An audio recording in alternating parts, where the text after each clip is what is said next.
സജീറ, ഉം. എടാ നമുക്ക് ഫുഡ് ആക്കിയാലോ? ഒന്ന് ഫുഡ് ഓർഡർ ചെയ്യാം. ഇപ്പൊ കിട്ടാണ് ഫുഡ്. കിട്ടും, ഫുഡൊക്കെ കിട്ടും.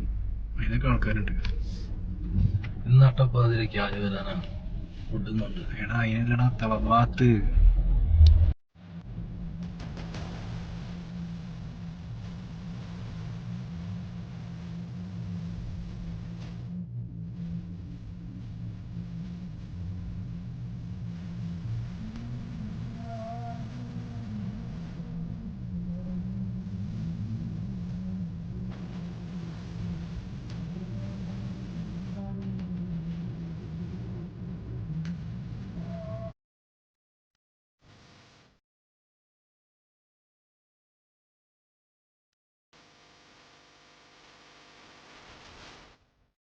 ഒരുപക്ഷെ പ്രവാസ ജീവിതത്തിൽ എവിടെയും പേര് ചേർക്കപ്പെടാത്ത ഒരു തൊഴിൽ വിഭാഗമാണ് ഡെലിവറി ബൈക്ക് റൈഡേഴ്സിൻ്റേത്. ഇവരെക്കുറിച്ച് പറയാതെ കടന്നുപോകാൻ കഴിയാത്ത വിധം എൻ്റെ മനസ്സിനെ കോർത്തു പിടിച്ച മറ്റൊരു വിഷയം എൻ്റെ മുന്നിലിപ്പോൾ ഇല്ല. കടൽ കടന്ന് കടം വീട്ടാൻ വന്നവർ കടവും കരയും ഒരുമിച്ച് കടക്കാൻ പറ്റാത്തവരായി മാറി ഈ ദുരന്ത ജീവിതം എന്നാണ് ഒരു സുഹൃത്ത് എന്നോട് പറഞ്ഞത്. അങ്ങനെ ഓരോരുത്തർക്ക് പറയാനും ഓരോരോ കഥകൾ. ദിവസവും കൃത്യം 16 മണിക്കൂറോളം ഇടവേളകൾ പോലും എടുക്കാൻ കഴിയാത്ത ഡ്യൂട്ടി.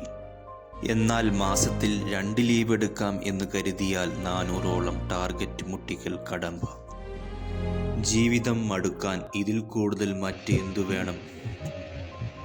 ഒരു മനുഷ്യൻ ശരാശരി 8 മണിക്കൂറോളം ഉറങ്ങിത്തീർക്കണം എന്നുണ്ടല്ലോ. അതിന് ഇവർക്കാർക്കും കഴിയാറില്ല. ഭക്ഷണം പാകം ചെയ്യാനും വസ്ത്രം അലക്കാനും 3 മണിക്കൂർ അങ്ങ് പോകും. പിന്നെ ലഭിക്കുന്ന 5 മണിക്കൂർ ശരിയായ രീതിയിൽ ഉറങ്ങാൻ പോലും പറ്റില്ല. അപ്പോഴേക്കും ഡ്യൂട്ടിക്കുള്ള അലാറം മുഴങ്ങും. ഷിഫ്റ്റ് തുടങ്ങാൻ റെഡിയാകാൻ ആപ്പ് വഴി സന്ദേശം വരും. മൈൻഡാക്കാതിരിക്കുവാനും കഴിയില്ല. അപ്പോഴേക്കും പണിഷ്മെൻറ്റ് കിട്ടും. 100ഉം 120ഉം കുവൈത്ത് ദിനാറാണ് ഇവരുടെ ശമ്പളം.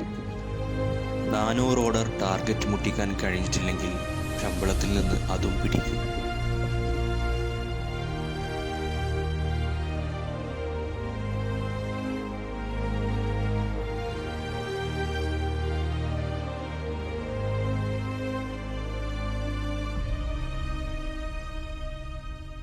വൻകിട കമ്പനികൾ സബ് ഓപ്ഷനിലൂടെ ചെറുകിട കമ്പനികളിലൂടെ നാട്ടിൽ നിന്ന് ആളുകളെ ഇങ്ങോട്ട് എത്തിക്കുകയാണ് ഇപ്പോൾ ചെയ്തുകൊണ്ടിരിക്കുന്നത്.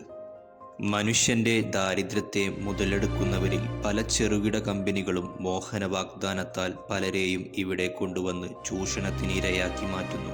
കഷ്ടം. സുഹൃത്തെ, നിങ്ങൾ കൊടുക്കുന്ന തൊഴിലിനോട് അവർ നീതി കാണിക്കുന്നുണ്ടെങ്കിൽ ചെയ്യുന്ന ജോലിയുടെ കാഠിന്യമനുസരിച്ച് വേതനം കൊടുക്കാനെന്താ ഇത്ര പ്രയാസം നിങ്ങൾക്ക്?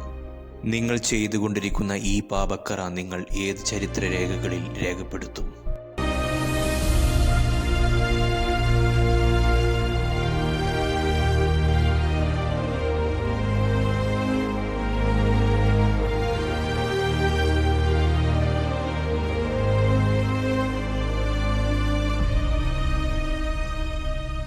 തിരക്കേറിയ കുവൈത്ത് റോഡുകളിൽ അപകടങ്ങൾ സംഭവിച്ചു കഴിഞ്ഞാൽ അതിൽ ഒരാൾ ബൈക്ക് ഡെലിവറി ഡ്രൈവർ ആവാറുണ്ട്.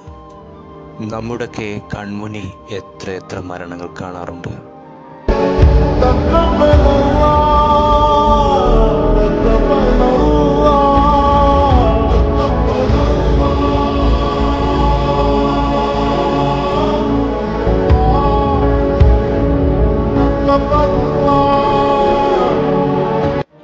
ഒരു ഡെലിവറി സുഹൃത്തിനോട് വിശേഷങ്ങൾ പറയുന്ന കൂട്ടത്തിൽ എൻ്റെ ഹൃദയത്തെ നീറ്റിലേൽപ്പിച്ച ഒരു കഥ അവൻ പറയുകയുണ്ടായി.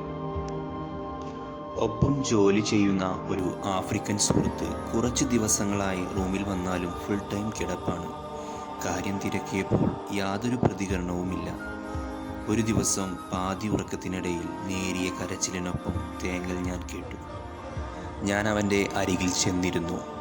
കരച്ചിൽ നിർത്താതെ അവൻ പറഞ്ഞു തുടങ്ങി. 3 ദിവസങ്ങൾക്ക് മുമ്പ് തൻ്റെ ഭാര്യ മരിച്ചു. എനിക്കവിടെ പോകണമെങ്കിൽ ഇവിടെ നിന്ന് മേടിച്ച പണത്തിൻ്റെ ബാധ്യത തീർക്കണം. കമ്പനി എഗ്രിമെൻ്റ് കഴിയാതെ ഇവിടെ നിന്ന് പോകാൻ സാധിക്കില്ല. മറ്റാളുകളുടെ സഹായത്താൽ ഇവിടെ നിന്ന് പോയാൽ തന്നെ എൻ്റെ 4 മക്കൾ പട്ടിണി കിടക്കേണ്ടി വരും. എൻ്റെ ഭാര്യയുടെ ചികിത്സയ്ക്ക് വേണ്ടി മാത്രമാണ് ഞാൻ ഇവിടെ വന്നത്. അവൾ മരിച്ചെങ്കിലും അവളുടെ ഓർമ്മകൾ എൻ്റെ ഉള്ളിൽ മരിക്കാതെ കിടപ്പുണ്ട്. കരയാതിരിക്കാൻ എനിക്ക് കഴിയില്ല. ഈ ഒരു വിഷമം കേട്ടപ്പോൾ ഞാൻ ആദ്യം ചിന്തിച്ചത്, ഭാര്യ മരിച്ച ആ ദിവസം അവൻ എങ്ങനെയാണ് ആ ജോലി ചെയ്തു തീർത്തിട്ടുണ്ടാവുക എന്നാണ്. കാറ്റിനെയും മഴയെയും ചൂടിനെയും തണുപ്പിനെയും ഒരുപോലെ സ്നേഹിച്ചവരാണ് അവർ. നമ്മുടെ മുന്നിൽ ഭക്ഷണപ്പൊതി നീട്ടിവെച്ചാൽ നേരിയ ചിരി സമ്മാനിക്കാതെ അവരെ മടക്കി അയക്കരുത് നാം. എൻ്റെ പ്രിയപ്പെട്ട ഡെലിവറി സുഹൃത്തുക്കൾക്ക് വേണ്ടി ഈ വീഡിയോ ഞാൻ സമർപ്പിക്കുന്നു. ഒരുപാട് സ്നേഹത്തോടെ നിങ്ങളുടെ സ്വന്തം ഉനായിസ്.